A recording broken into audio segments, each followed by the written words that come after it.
call it. So we know, because we've talked about this name quite a lot and we regularly look at this chart, that Nvidia was range bound for much of this year, but it's since broken out here. With that breakout, how is it stacking up against the sector and the broader markets? Outperforming the tech sector, underperforming the SMH semiconductor ETF. Not really a super fair comparison, though, because of those high-flying memory names. We had a new competitor join the fray this week, Cerebras, with its IPO. So there's this scramble to find alternatives to Nvidia's advanced AI chips, which are quite costly and hard to get at this point. Also, keep in mind, too, that there could be even more demand now that China is perhaps going to be allowed to purchase some of these chips now as a result of the president's summit with President Xi Jinping in China here. Also, something else to consider, it kind of locks you into the Nvidia system once you start using these chips either. It's not like you can unplug it like a computer mouse and just put in a new one. It's a whole big thing here. So I guess it's a good problem for Nvidia to have, kind of rough for everyone else at this point. Yeah, certainly. Nvidia has all kinds of problems I think other companies would hope to have at some point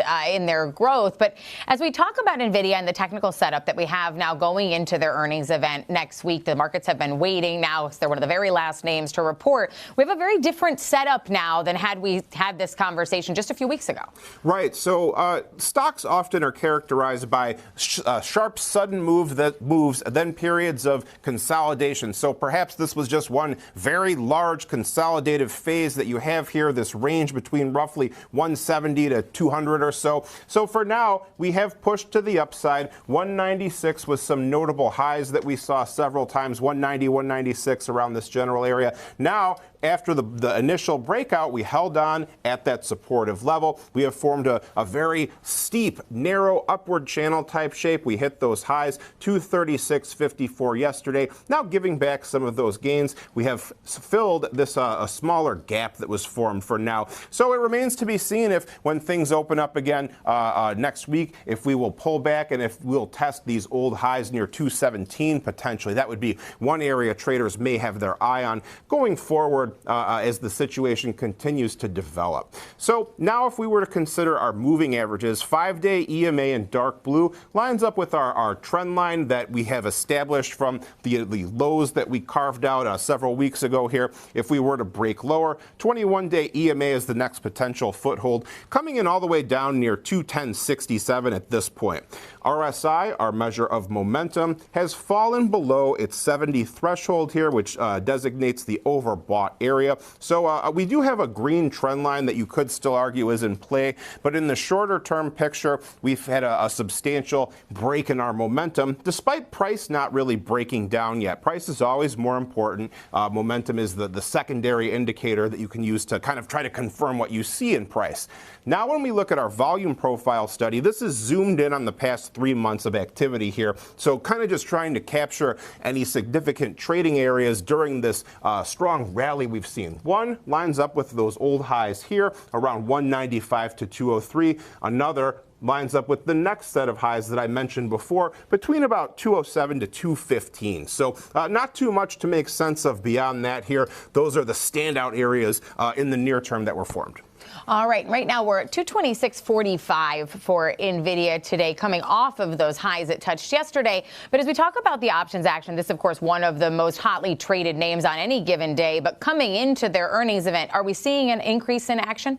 Right. So the sizzle today, 1.42 times the 5-day moving average of options volume. So elevated activity, not too terribly crazy, though. But for Nvidia, that accounts to about 4.2 million options being traded here, which must be one of the largest in the market. Very, very active. 69% roughly were calls as well. The June 18th expiration, looking out to our next monthly here after today's monthly expiration, of course, plus or minus 12.8% roughly. So a significant range for only 34 days out or so. That is also our most active monthly option. In terms of our open interest, 18.7% of all open interest for that one. One big trade I saw, plus 10,000, May 15th, so expiring today, 217.5 calls at a 1027 debit. So a $10.2 million debit paid. Not really clear if it's an opening or closing trade. I didn't see a clear opening trade that would match up with it. And it would be possible this could be a very speculative short-term play here for this name. Certainly would be interesting if so. us. What did you think about the week that was here? I mean, everything is Nvidia for next week. We do want to talk about that. And we had Cerebras. We had a winning week on Wall Street for tech, but we're losing some momentum today. Tell me about your thoughts. So much going on, but IPOs are back. That's kind of a change. The Cerebras IPO is the biggest IPO of the year, the biggest semiconductor IPO ever. Which is interesting, right? In an age of semiconductors, we've got a semiconductor IPO, a new company. Those companies were once thought to be too hard to start, with the giants like Intel out there, and then later Nvidia, TSMC dominating manufacturing. But we're seeing some real innovation in that space, and I think that you mentioned Nvidia results. Let's go ahead and look forward to Nvidia results. Nvidia is seeing competitors that they have allowed into the marketplace because their prices are just so high and their gross margins are so high. So it'll be interesting to see what becomes of Nvidia as we move from training to inference. And I was thinking about the H200 chip situation in China. I know that we've given the okay for 10 Chinese companies to get those chips, but they haven't really said they want them just yet. And in fact, China's been more self-sufficient using Huawei and doing things like that. China would be, if it were to go, I heard over $50 billion in revenue for Nvidia. Where is the China picture? Very important, sort of important for Nvidia, or what?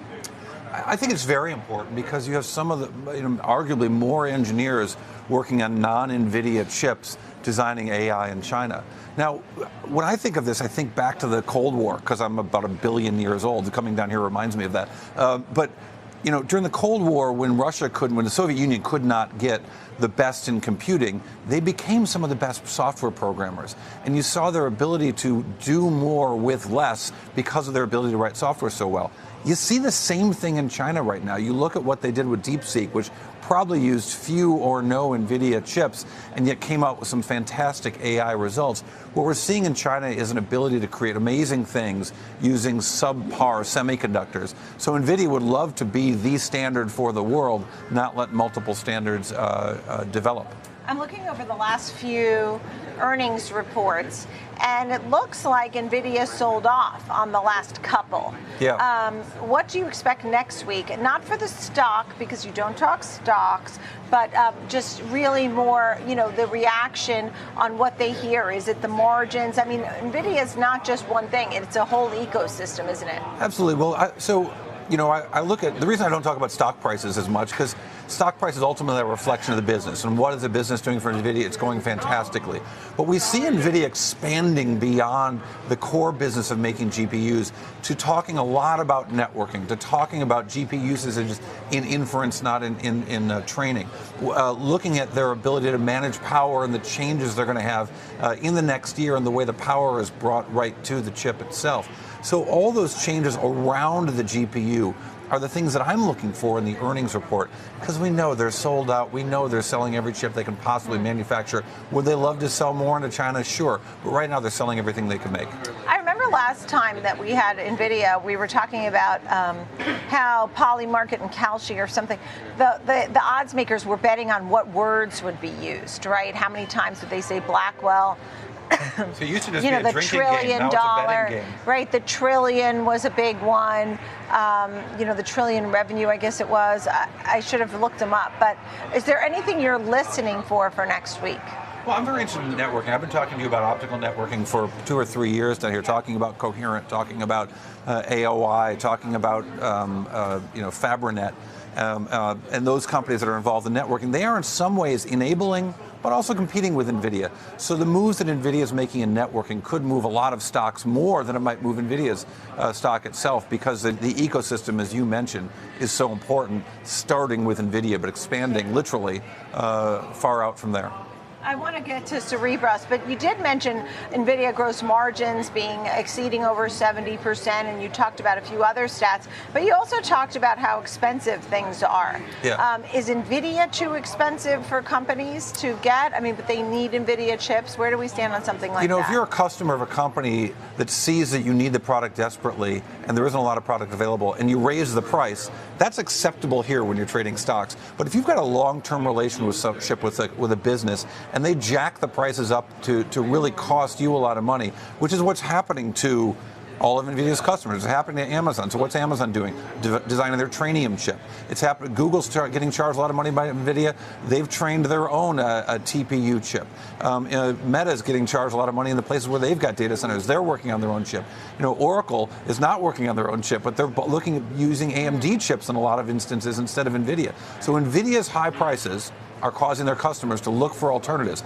Everyone would rather have an NVIDIA chip in any instance if they could, but the high prices are making their customers look elsewhere. And for the long term, we'll see what happens. I mean, NVIDIA is a fantastic company, makes a lot of money. That is Jensen's business model. Make as much as we can when we can make it, buy our competitors or new technologies and buy our way into the markets we want to be in. But we'll see if this can last forever. I don't know that it can. And you said the hyperscalers are seeking NVIDIA alternatives, Microsoft, Amazon, Google, Alphabet, Meta, that spend tens of billions annually on AI infrastructure. And then OpenAI helped to create NVIDIA's dominance, but at the same time now we're encouraging diversification. And where does Cerebras fit into this story? So Cerebras, the biggest customer is OpenAI. Much of the revenues and promised revenues come from OpenAI, in part because I would argue that NVIDIA has allowed this to happen. They could have dominated the inference business from the start. No one would have looked elsewhere if their prices were half of what they are right now. Then they could afford that and still be a profitable company. They don't want to do that, and that's perfectly fine. They're doing quite well without it. But what we've seen is Cerebras is able to come in and build a solution because there's room for that in the inference side.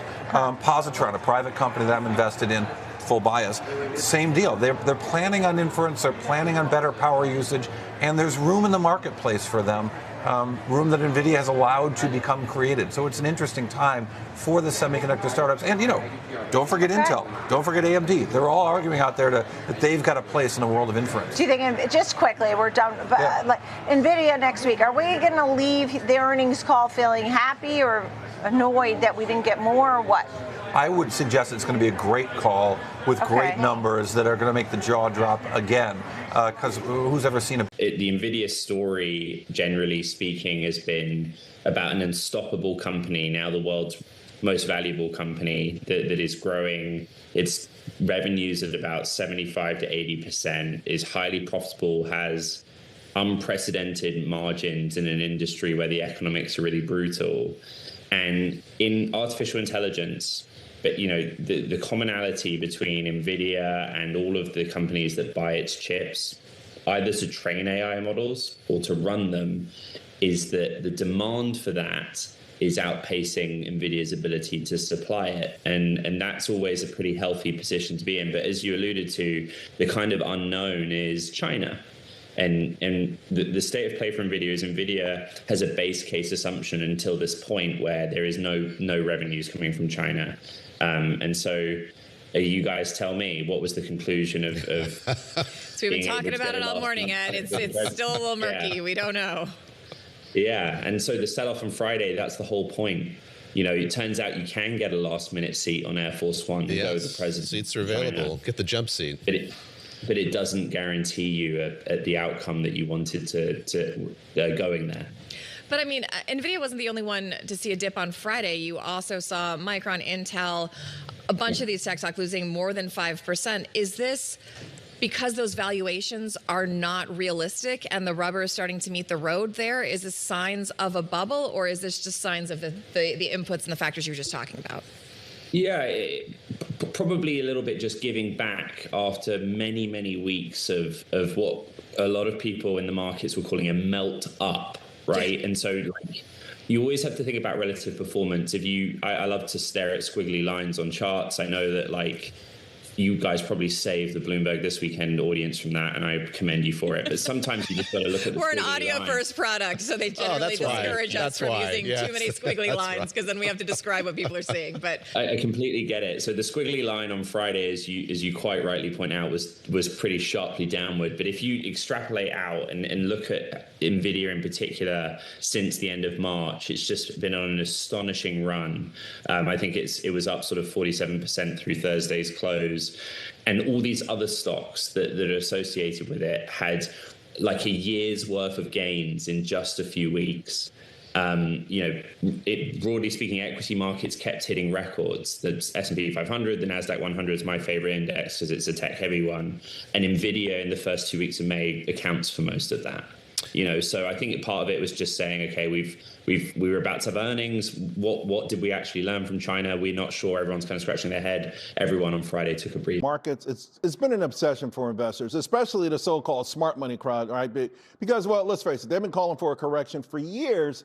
Now, a few mavens have been adamant about this market, like as adamant about this market crashing as Paul Tudor Jones, who has been looking for the economy and the stock market to tumble ever since the beginning of this current leg of the bull market.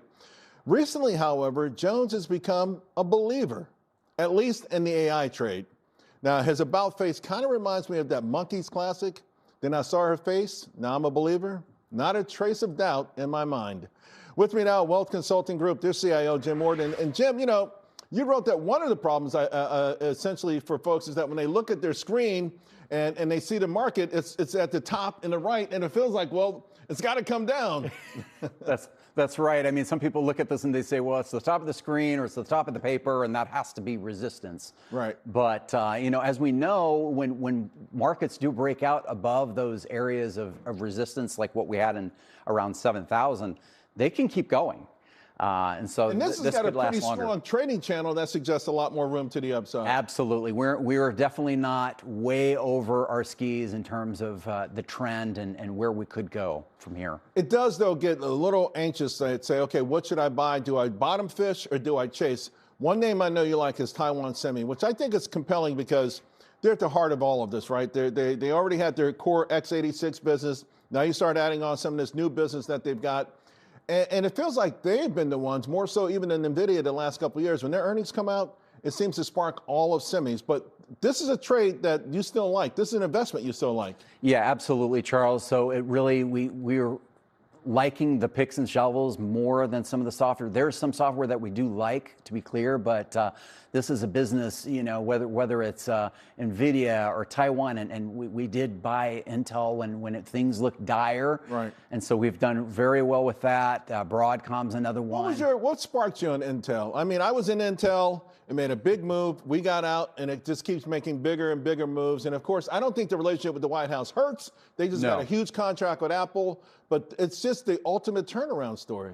Yeah, well, some of these names we like to buy them when the fundamentals are still looking okay, but there's almost this peak hate. Like everyone is hating it, investors are bailing on it. The same thing happened with Tesla, if you remember, like a few years ago, and so we see that as like, okay,